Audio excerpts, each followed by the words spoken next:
नमस्कार. तुम्ही पहिल्यांदा सेट परीक्षा देत आहे आणि पेपर 1बद्दल तुम्हाला हे माहीतच नाही आहे. चला तर मग आपण याविषयी माहिती घेऊया.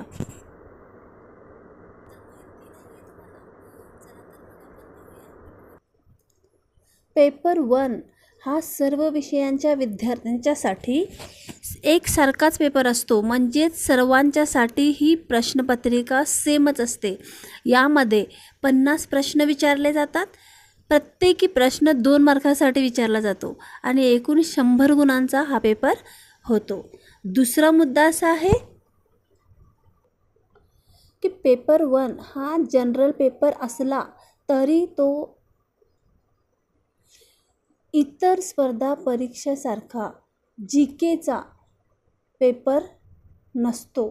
तो अध्यापन या विषयावर आधारित असतो. तुम्ही ॲज अ टीचर प्रोफेसर होणार असाल तर त्या अनुषंगानेच प्रश्न विचारले जातात. तरी तुम्ही कोणत्याही प्रकारची गल्लत करू नका. समजून घ्या आणि पेपर सोडवा. तुम्हाला यश नक्की मिळेल.